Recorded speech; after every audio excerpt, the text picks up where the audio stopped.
Hi, everyone who's out there. This is an early welcome. We'll get started in just 1 minute with the AGU Jobs panel, Beyond Academia.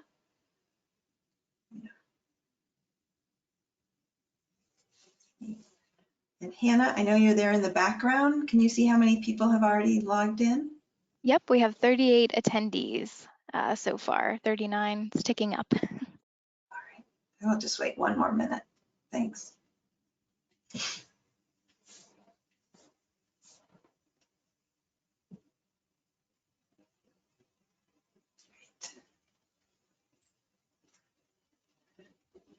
So to those who are out there, welcome to this webinar. This is the first of the AGU Biogeosciences webinar on jobs. So this is our first jobs panel, and we're really very fortunate today to be joined by 4 distinguished biogeoscientists who are now working in very different sectors and very different goals. This panel was organized by Kyle Arndt and myself. I'm the president of the Biogeosciences section for AGU. And so it's a great pleasure to now turn the proceedings over to Kyle, who will introduce the speakers and also more about today's event. And although this is a go-to-webinar format where we don't see you, you will be able to ask questions, and you can ask questions by typing them in, or by some point there'll be a chance to unmute. I actually don't remember how that works exactly. So Kyle will explain all. So thank you, Kyle. I'll turn it over to you. Hi, everyone. Thanks for coming today. I'm very excited to introduce our panelists today. So without further ado, we have Dr. Sinorpe Yabli here.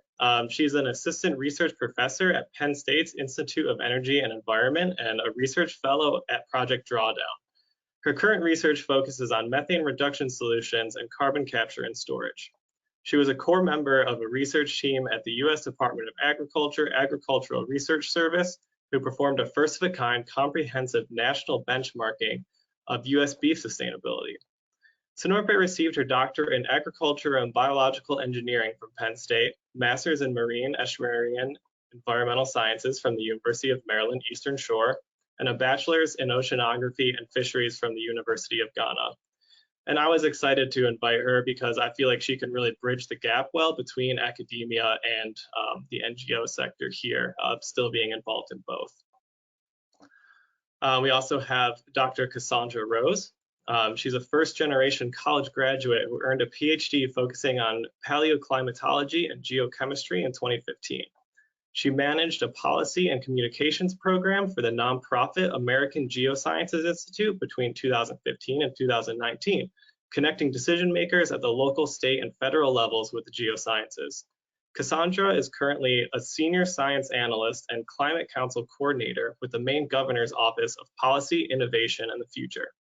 She holds a MS in geology from the University of California, Riverside, and a PhD in earth and environmental science from Columbia University. We also have Dr. Jenny Song, who's a carbon scientist at Granular, the digital arm of Corteva Agriscience. She did her PhD in ecology at Colorado State University and did 2 postdoctoral research appointments, one at the University of Antwerp, Belgium, and one at Lawrence Berkeley National Laboratory. Her research is focused on fundamental science and quantification of soil organic matter formation, decomposition, and persistence in environments under various environmental and management changes. Her work at Granular is focused on implementing robust scientific methodology towards soil carbon and greenhouse gas accounting for carbon credit programs in agricultural systems.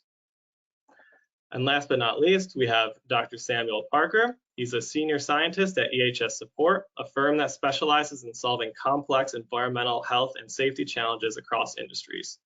Sam's work focuses on the investigation and assessment of ecological risk at contaminated sites regulated under various federal, state, and provincial programs globally. He is passionate about the nexus between ecology and biogeochemistry and strives to incorporate a holistic understanding of environmental processes into risk-based solutions. Recently, Sam has been collaborating with industry and public sector stakeholders to develop empirical and mechanistic bioavailability models to improve management decisions regarding aquatic fluoride ecotoxicity. So we're excited to have all of these great panelists here.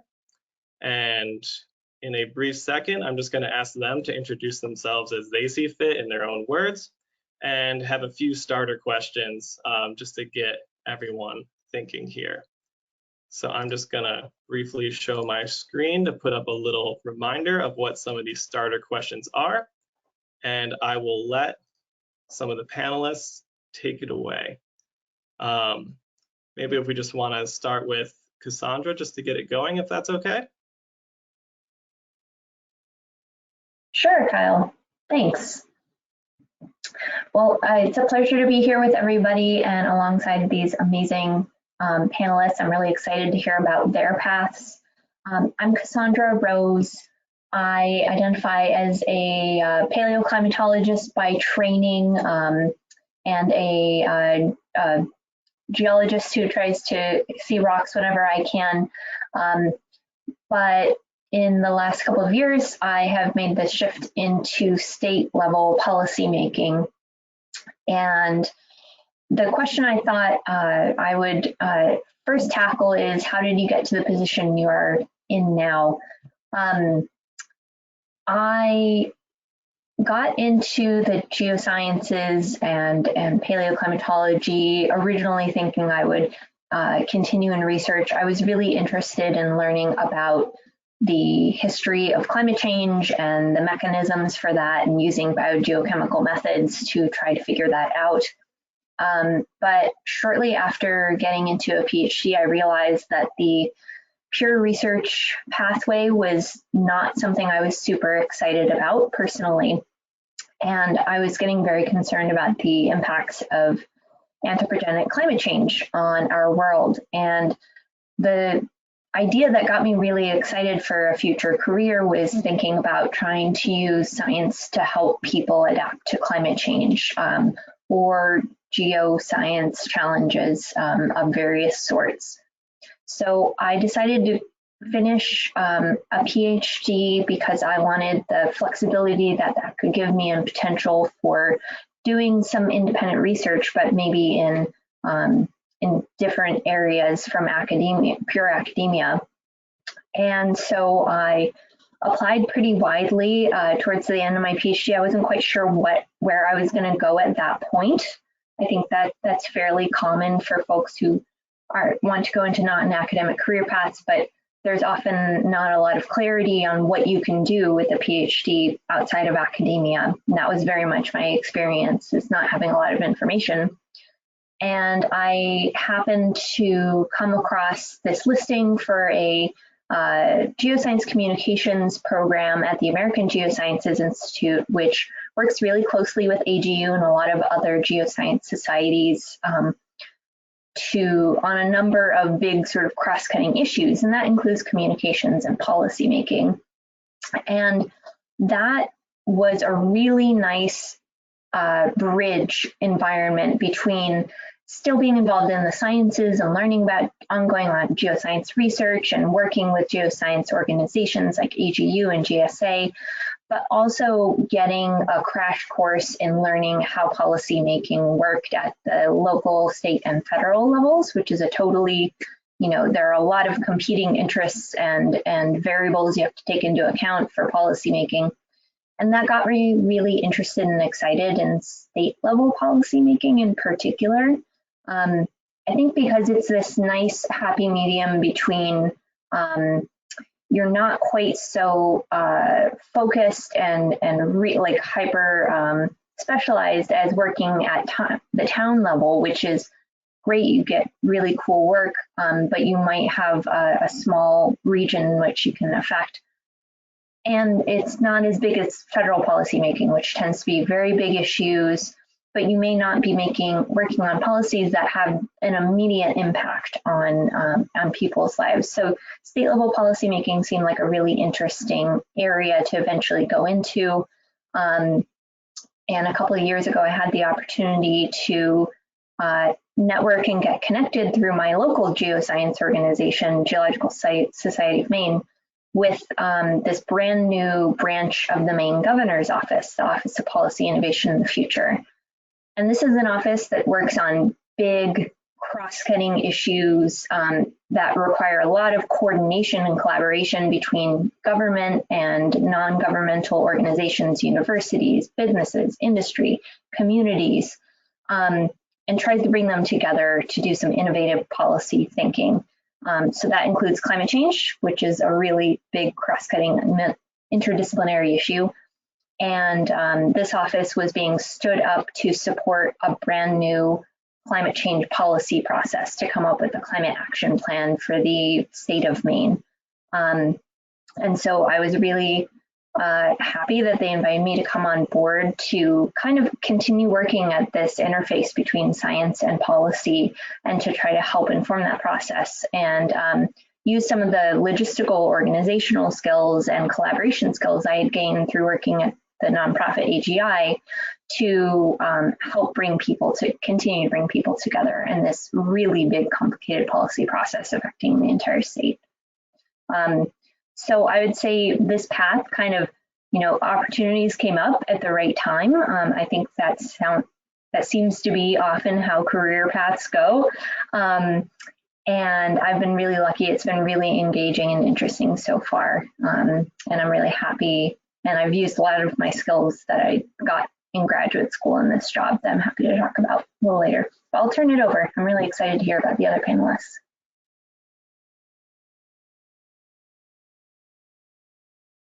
Thanks, Cassandra. Do we have anyone else that wants to volunteer to go next?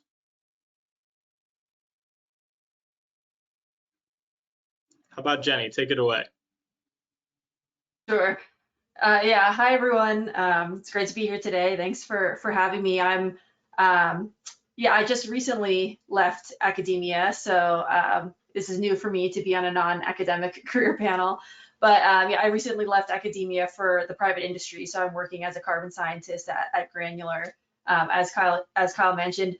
And so I guess I quasi left academia about a year ago to help start up a soil carbon research consortium at Colorado State University. So I was happy to come back to my PhD institution to help get a research institute going.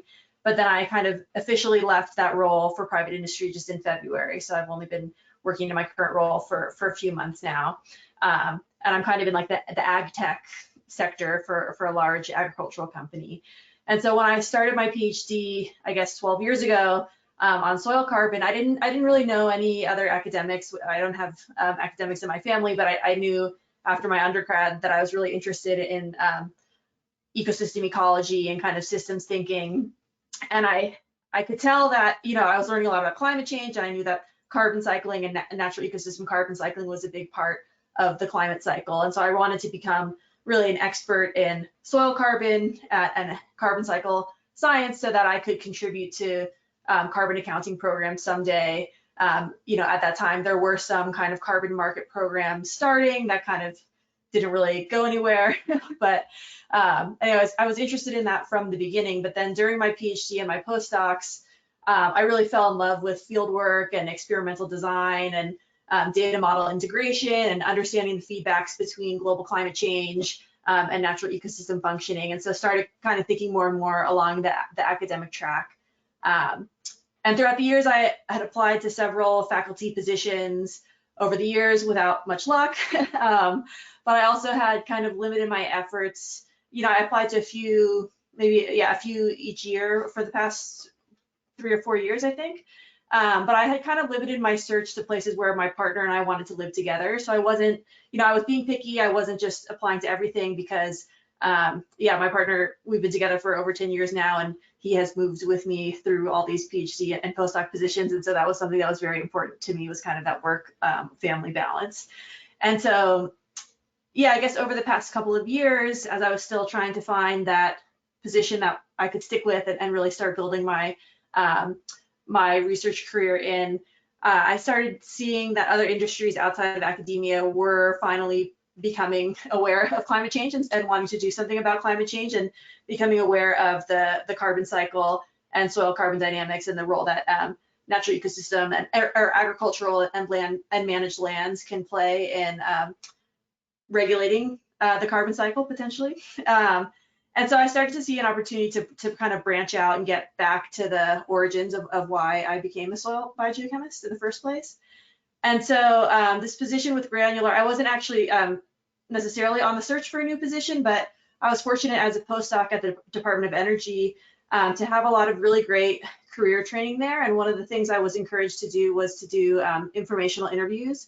So I think we were encouraged in one kind of semester time period to make 30 different cold calls or cold emails to folks in other industries to just set up a 15-minute conversation to ask them about themselves. You know, people love to talk about themselves, right? So I didn't do a full 30, but I did a few, and talk to folks about not necessarily that I'm looking for a job, but what do you do? What's your role in your industry? And just to kind of get a sense of what was out there beyond academia. And actually, a contact that I had met through that process sent me this email of this job description at Granular, which I had never heard of before, but yeah, so that informational interviewing did end up kind of panning out for me in that way. It was a great networking opportunity, and the position was for a carbon scientist, and I wanted scientist in my title. And as I learned more and more about the company, I really liked what they were doing, and like the trajectory, both in terms of the program that they were just getting started and the career opportunity for me within that space. Also, it was a remote work opportunity, which fit for me at the time.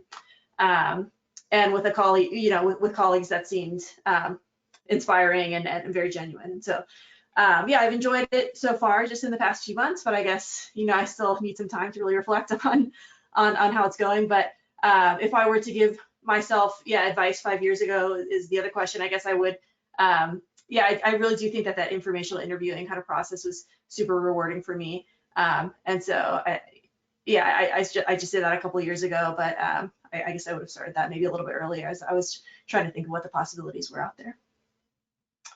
So thanks, and I'll maybe pass it on to Sinorpe.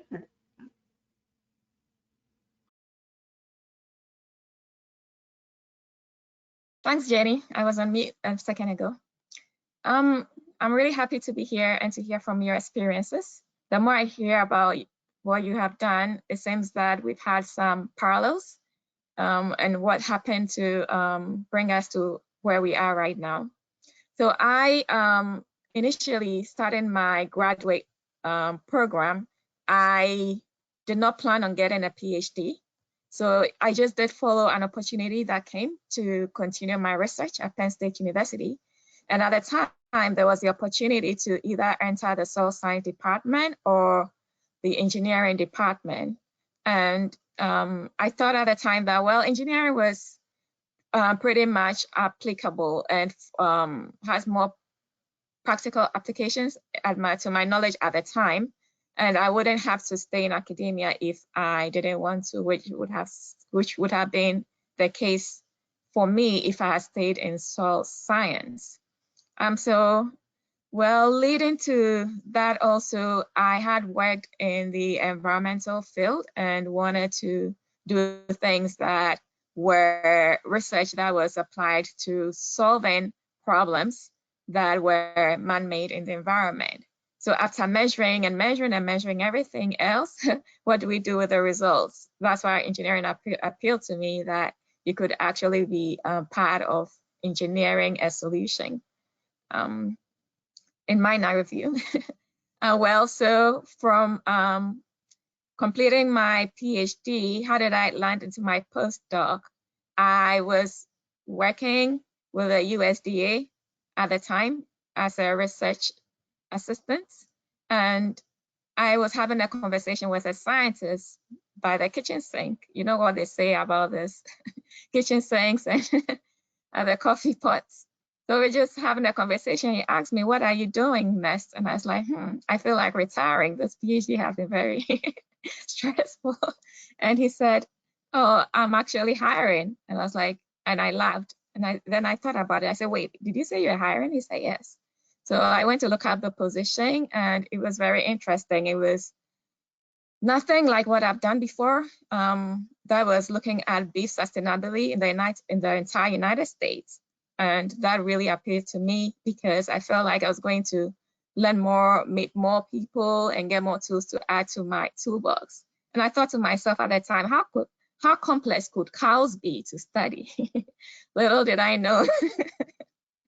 Little did I know that it was one of the most complex systems that I'll ever come across, just because of the variability in production systems and climate, even in marketing and all that. So it was a very great experience. And leaving the USDA, I started honing in more on agricultural problems. And I went back to my old department. This USDA office was at Penn State University campus. So I still had my network from grad school around me. And I will talk to people to see what they were doing and where our interests converge and where I could also plug in. So it was during one of those talks that I learned about renewable natural gas, which is biogas that has been purified and could be injected into the natural gas pipeline. And it's being looked at as a climate change solutions, because not only are you getting methane out, you're also separating carbon dioxide, which could also be sequestered in a way. So that fascinated me, because you could get biogas from cow manure, which I've been studying for a while. You could get it from other agricultural wastes.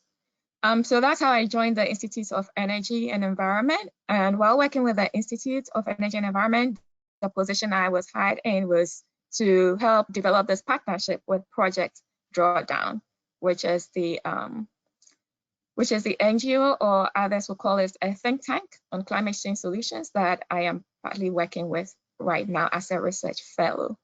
And I got the opportunity to delve in more into their solution models and look at how we could apply that and into the real world problems. So I was fascinated by the opportunity to work on hands-on solutions and get to meet people outside academia and see how they also went through their various experiences and learning. And what I did find is that in academia, you can spend more time following a certain question, and your only deadline is your grant.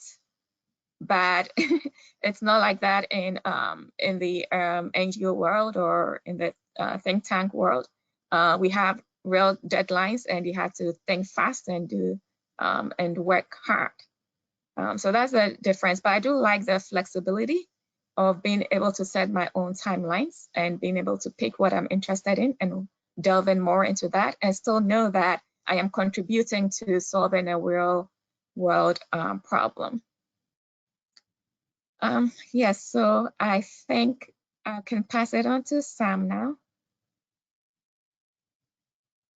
Thank you. And thank you everyone on this panel and everyone for joining. I am representing the consultant side of the arena in this panel discussion. And I kind of want to start off just by saying that I have a little bit of a Goldilocks syndrome.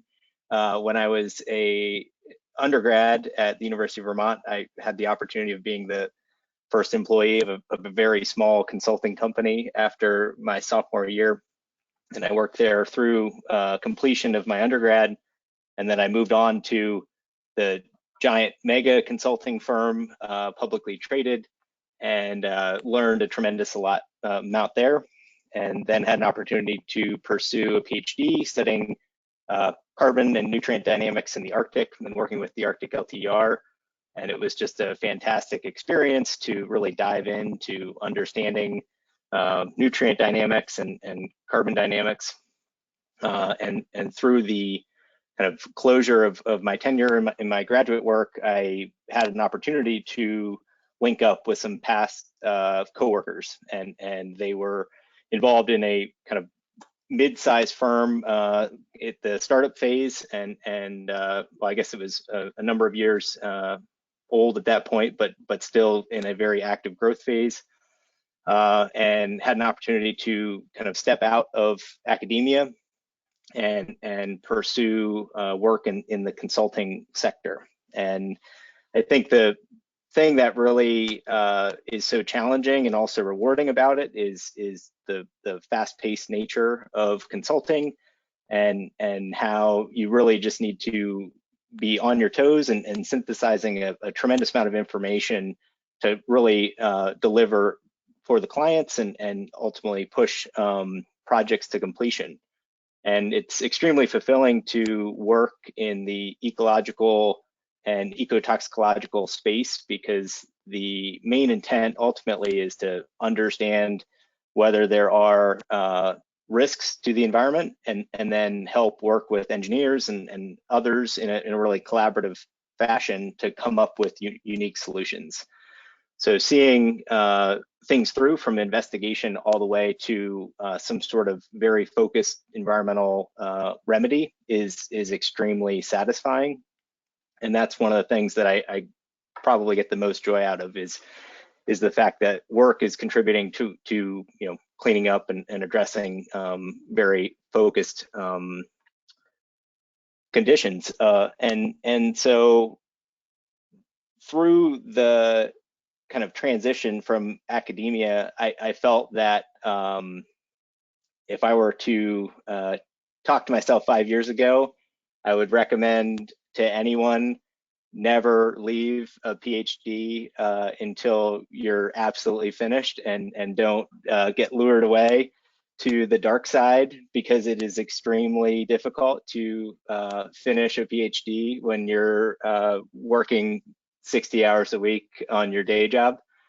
But apart from that, and in all seriousness, the skills and the intellectual curiosity that drove my interests and desire through PhD and through understanding carbon dynamics and nutrient dynamics just carries through into my current role, but with a lot more constituents, essentially.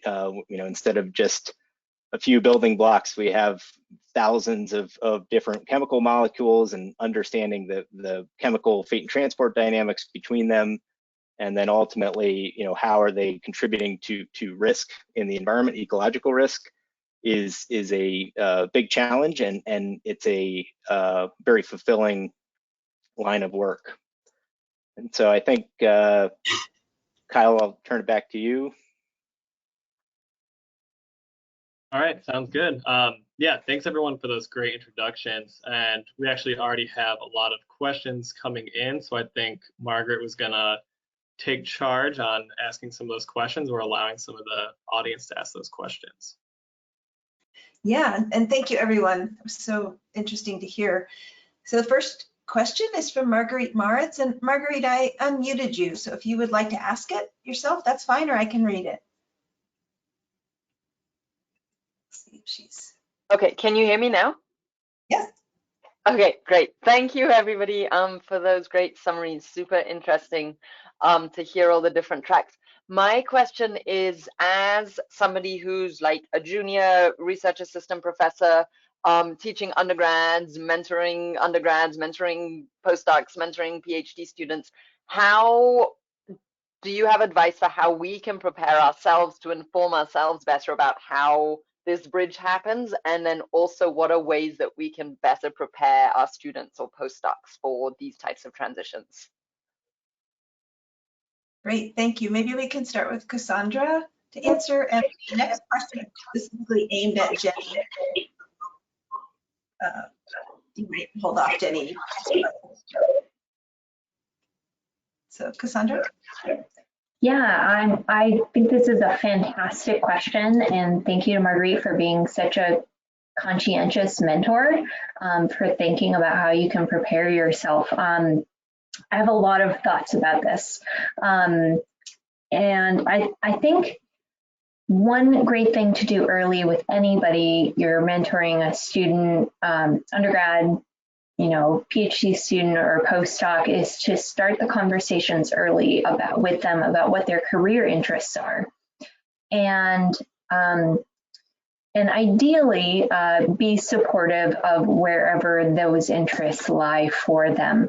I remember as an early graduate student, the first 2 years being petrified to talk to my my PhD advisor, who was very supportive about my non-academic career interests. And so I talked to other mentors and got ideas, and I did eventually talk with my primary advisor about that, and he was very supportive. But the institution I did my PhD at is pretty much an academic track, and so that was very intimidating to me to broach that conversation. So I think as an advisor, helping your students start the conversation really early is great.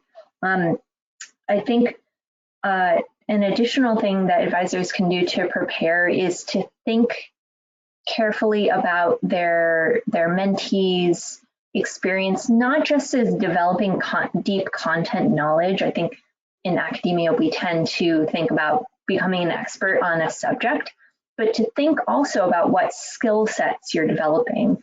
I think this was it took me a while to realize that when I was applying for non-academic jobs, I couldn't just talk about being a deep expert in the late Cenozoic paleoclimatic history of Northern Africa. That actually wasn't that relevant to a lot of the jobs I was applying to, but thinking about the project management, time management, supervisory skills, the communication skills and experiences I had developed all of those skills throughout my PhD, and I had to make almost a mental shift to think about what skill sets was I developing along the way, and how would those skills be applicable to the jobs I wanted to apply to.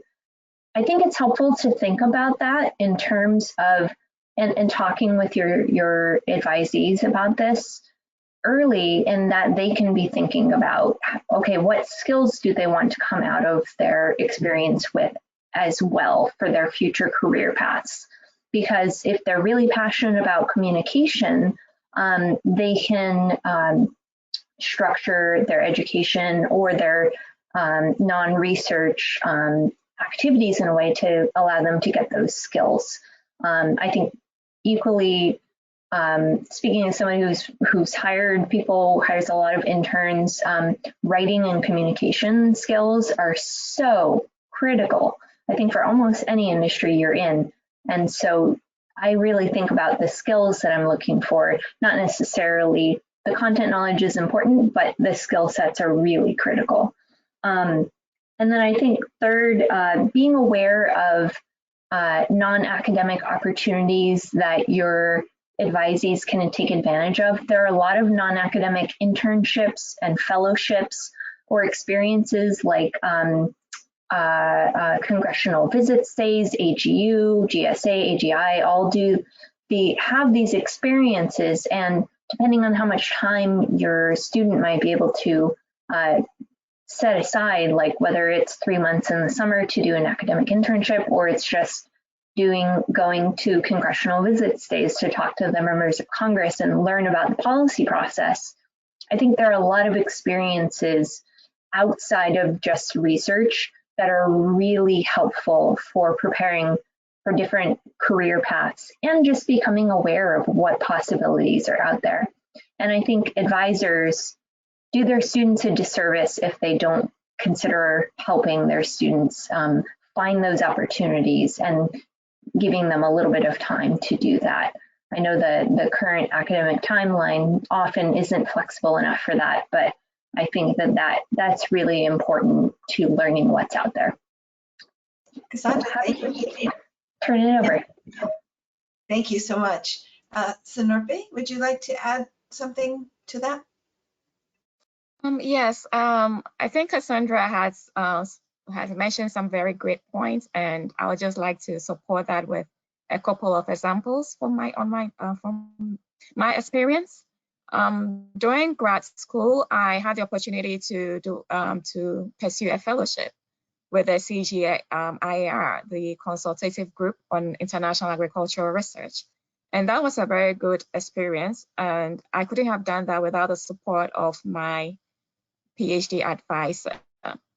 It involved working with a mentor in a CGIAR group on my PhD research and doing that internationally. So that was a very good experience in understanding international agricultural landscape and also opening up opportunities for me. The work I did actually became my first publication from my PhD. So I think it's relevant for advisors to be supportive of experiences that might seem not to be, that might not have been planned initially, but come along. And so long as you can tailor it. For me, I was very ambitious, and I was told that my project was overly ambitious. And I think that's where advisors come in. You can help trim that a bit, prune the ambitious interest, but still manage to keep that on track towards the students' interest. And also about being involved in societies. I have had the opportunity to lead communities in professional societies. And that has also given me a lot of project management experience, which when I was applying to the Institute of Energy and Environment was very important, because I ended up organizing an international conference as that job. So yeah, that's what I wanted to add. Great, thank you, Sinorpe. I think we'll move now to next questions. And one of them was, how does the science that you're doing now, in this case it was posed to Granular and to Jenny, but I think we can also pose that to Sam, who's also in a private sector company. So how does the science that you're doing now compare to the science that you were doing in academia? And then if you feel like adding on, another question also by Marissa Rapask was,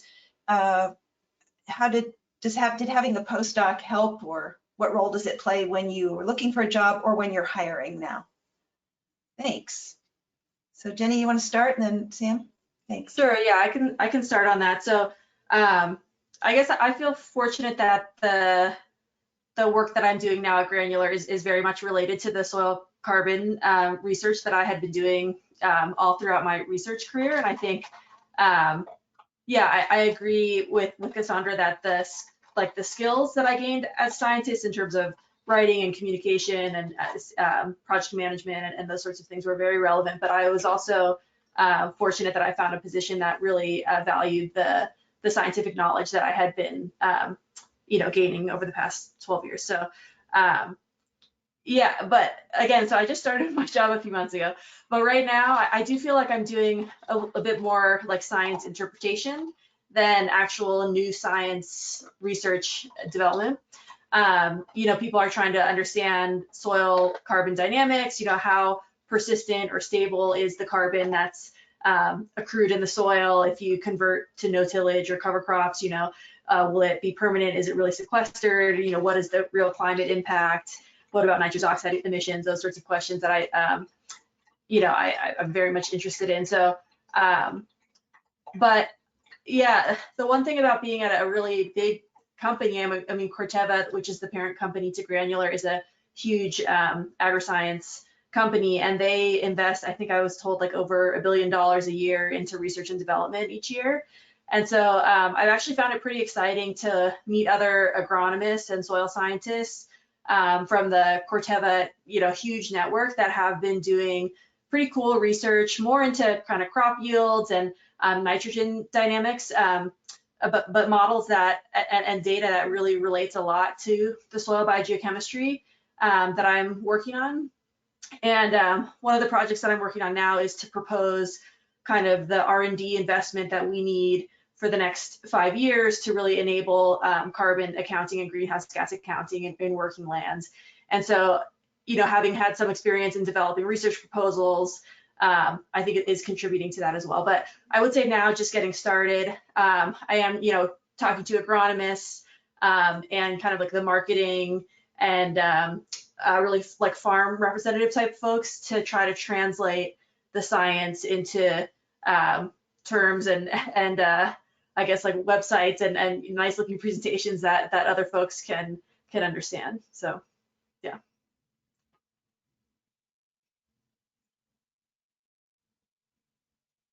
Thanks, Jenny.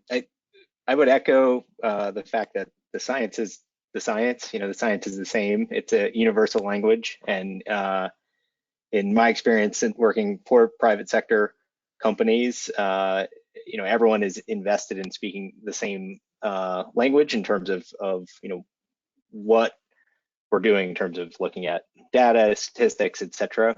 I think where it may differ a little bit from academia is just the audience and how information is communicated to the audience, and also knowing who your audience is. So working on a wide variety of projects for different clients. If you're writing something for a group of lawyers, it's a lot different than a peer-reviewed manuscript, and a lot different than you would be, putting out a white paper or something like that.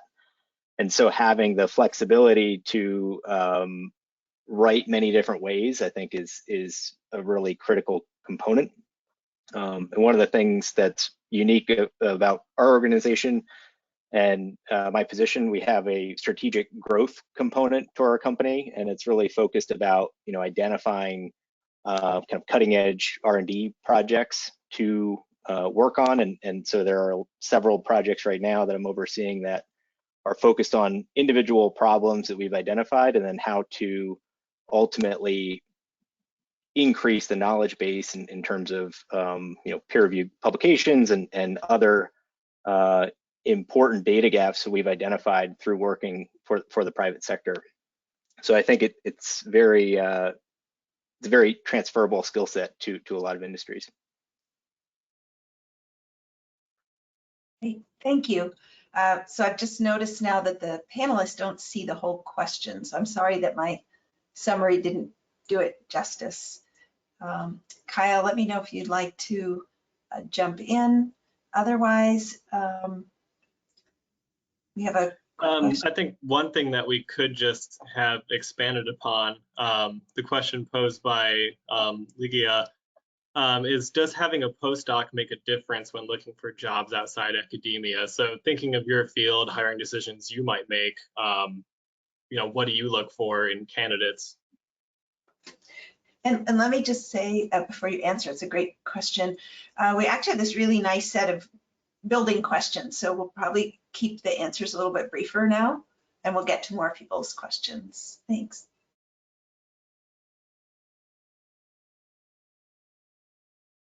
Yeah, I do think having a postdoc benefited me. I mean, I think just in terms of managing projects and working in different, in my PhD, I worked in a grassland, and then during my postdocs, I worked in a forest or tropical forest and subarctic. So just broadening my knowledge and understanding, and working with more ecosystem ecologists and global change modelers versus kind of soil organic matter, like plot specific type folks, I think just really expanded my experience and skill set.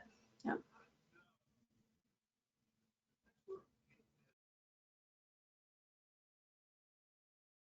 Anyone else? Let's see, we have two questions for Sam.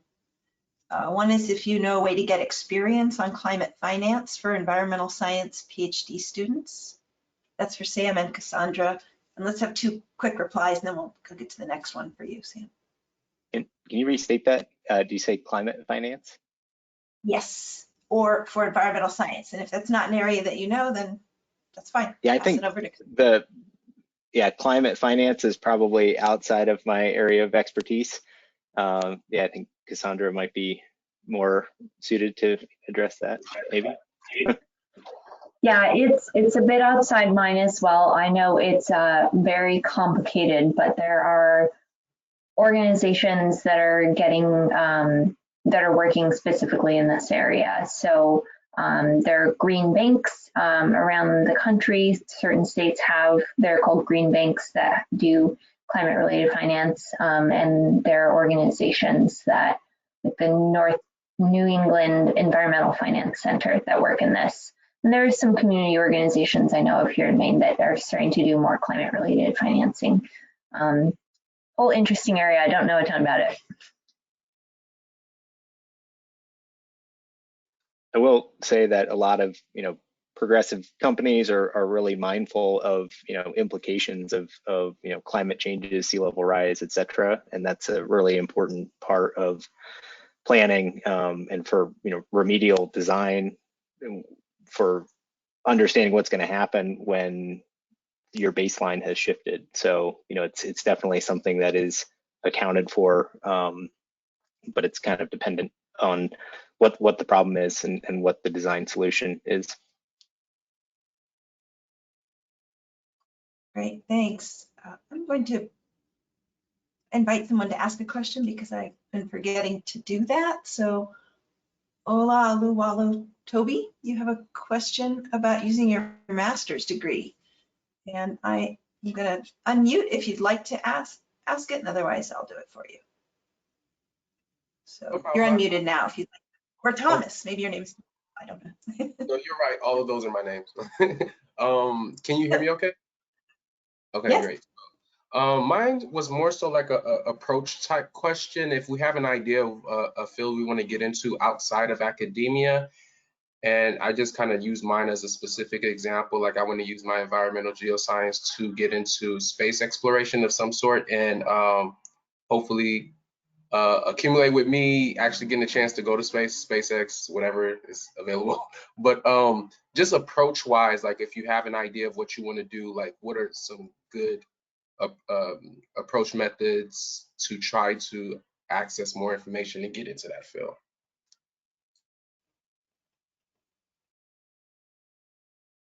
Thank you. Would someone like to start on that?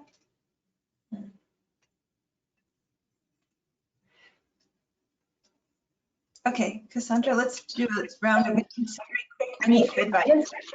I'll point to what Jenny said before. Actually, informational interviews are a fantastic way to learn about a field, to ask how people got into that field. And great advice I was given recently was you ask people about their organization to learn about opportunities, as opposed to asking about career opportunities to learn about their organization. Oftentimes networking informally and just asking sort of seems to naturally lead to people thinking of you when there are opportunities that come up. I'll turn it over to anybody else. Yeah, and I don't know, even a couple of years ago, actually, how I found my LBL postdoc with Margaret Torn was through an Indeed.com search. You know, I was in the Bay Area and was looking for a position, and even then was kind of thinking outside of academia. But so I feel like searching on some of those kind of more general job boards just to see what's around. That was pretty eye-opening to me to learn about different consulting firms and some climate finance firms and positions like that. And yeah, there's other like kind of interesting Slack channels now, and Twitter. I think social media is a good way to kind of see what's out there. There's one called Air Miners now that's kind of startup companies around direct air capture that has like a job board and a soil channel. So I don't know, social media and kind of just those general boards are kind of a good place to search around and start branching out a bit, I would say. Great, and then Sinorpe has a link she's going to post that will go to everyone. And Sinorpe, if you want to introduce it in any way, and then, or you just want to post it. You'll have to unmute. I just want to post it. Actually, it's an early start date.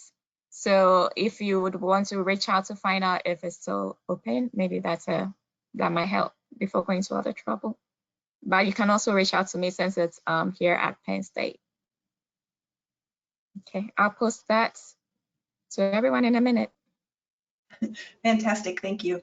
Let's see, Kyle is going to take it from here on, post another question to everyone. We have a few questions that haven't been answered. So to the panelists, if you can see where there's a little question with a caret, you can see the questions, you can type an answer and send to all. So there's some questions addressed to everyone here actually on the panel, and I'm sorry we haven't had time to get to them all, but we'll try. Thank you all for the great questions. Maybe we should also go to Mulalo, who had a question pretty early on. Mulalo, if you can ask your question pretty quickly, we'll pose that and then we'll go to Kyle. Only I'm having trouble unmuting you, I'm sorry. Okay, you're unmuted now. If you can ask a quick question.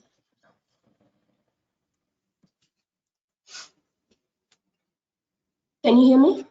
Yeah. Okay. Yeah, my question is, does any of you feel that they have sort of deviated from what they had set out to do or what they wanted to do in their career? And if so, how do you feel about that? And what would you advise a person or a student who feels that they're sort of deviating from what they want to do? Yeah, it can go to anyone. All right, let's see if anyone has an answer, and then Kyle will pose one last question to the panel. Thanks. I guess that's also like second thoughts. How do you explore enough to feel confident in your path too?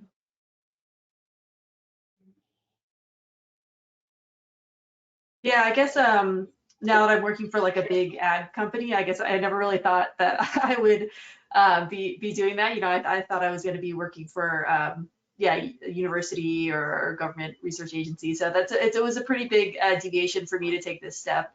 And I, you know, had a lot of conversations with family and friends and mentors about, you know, making the career shift. And you know, so far I feel really good about the role that I'm playing within the company. The larger company as a whole, I mean, you know, has a lot of different facets to it, but I am enjoying the position so far and kind of enjoying the more teamwork type of workflow, I guess, in the daily life.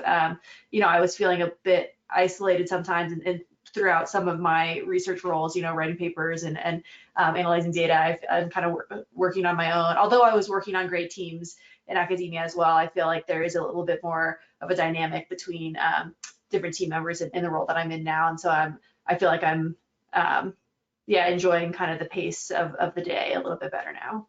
And I feel good about the program, the specific program that I'm working on. Yeah.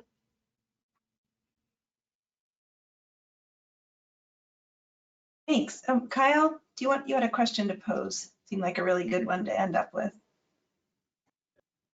Yeah, so there was a question from a little bit ago. It was directed at Sam, but everyone else can also take a crack at it too. It says, you mentioned that consulting is much more fast-paced than academic research. And they said that most non-academic jobs may be similar. Do you feel like you're able to meet your deadlines while still maintaining a work-life balance? So I guess you can talk about that, and then others if you want to talk about the culture within your industry too. Thanks, Kyle. I think in terms of more fast-paced, I guess it wasn't directed, you know, the path to getting, you know, a TT, a tenure track position at a university, and, you know, a high-profile research position, you know, that is a, you know, extremely demanding career path and a lot of hard work, and it's very fast-paced, and you have to be good at a lot of different things. So that comment wasn't about saying that it is more or less difficult, but I think consulting is just, you're constantly pulled in a lot of different directions, and so, you know, you're mentoring people, technical writing, managing projects, and doing so within, you know, very specific tight deadlines and budgets. And so it's you know, just that management and combined work that really makes it challenging. And I think, you know, both academia and consulting and a lot of other career paths are prone to burnout and or fatigue. And I think that it's work-life balance is about, you know, taking time for yourself where you need it to do what you need to do to feel that balance. And I think part of my decision to go to EHS support was about working from home and having the ability to have no commute and, you know, go live somewhere where I want to live and just work and have you know, no interface between, you know, where I'm working and the rest of my life and exactly where I want to be geographically. So I think it's the same in every industry. You know, it's work is work, and it's extremely fulfilling, and yeah, love to hear what the other panelists would have to say.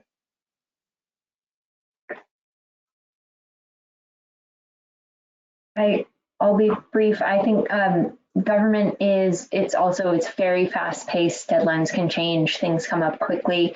But I will say my work-life balance is generally a lot better than it ever was in graduate school. I think there is often a culture of spending most of your free time and weekends working in academia, and I've appreciated being able to have, you know, generally 9 to 5 schedule in non-academic jobs that I've had. And I think I've been fortunate to have the support to generally have that, you know, the boundaries there, as opposed to having it take over my entire life. So appreciated that.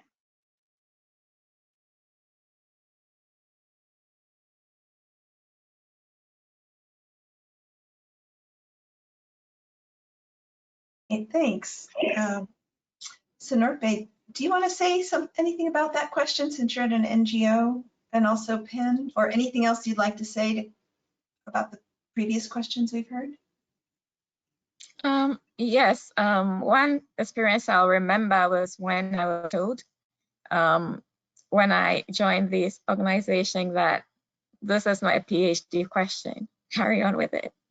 This is not a PhD program, meaning that you don't have much more time to delve into the question. You have to come up with an answer pretty fast. So it is fast paced, and I think the experience is also good in the sense that it allows you to develop a balance between answering questions fast and not going down the rabbit hole trying to pursue all, you know, pathways, but making relevant decisions very fast. It's good training, I believe.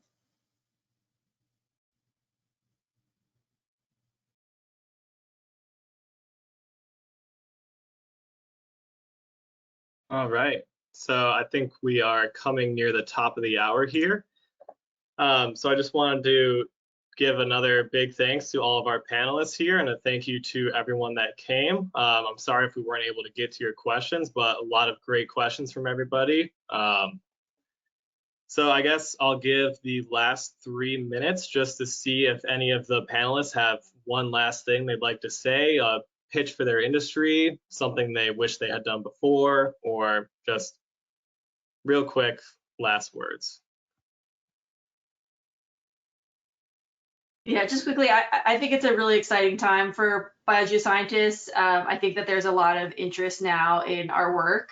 And so I think it's a great time to start poking around outside of academia, if that's anything that you might even be a little bit interested in, just to see what else is out there, because you know, there are a lot of conversations about climate and natural ecosystem, you know, carbon nutrient cycling and water and biodiversity and all these exciting things that that's gaining traction beyond academia. So good luck to everyone. Well, I would like to add a bit of encouragement. If you don't really know your path right now, just take it as an opportunity to explore, be a little adventurous, and know what is out there. Do not panic or think that that is the end of the world for you. There are lots of opportunities, and you find your niche and your people.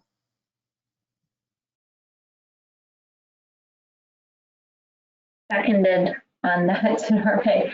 And I guess I want to put a plug for working in government if that's something you're interested in. I think as biogeoscientists, you're used to thinking in an interdisciplinary way and in systems, and that kind of thinking is so valuable. And I think bringing the sort of scientific approach to government is something that I would love to see more people get into. And it's so beneficial to bring that information to decision making. So yeah, good luck out there. I guess with the closeout here, I would just say encourage everyone who's in the sciences to learn R and write a lot, because it's they're great skills, and don't hesitate to reach out with any questions or anything. Really appreciate everyone's time.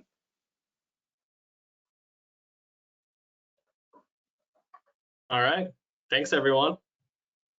Thank you, Kyle, for organizing this, finding such great panelists, and making this event happen. Thank you. Thank you, everyone. Bye. Thanks for the invite.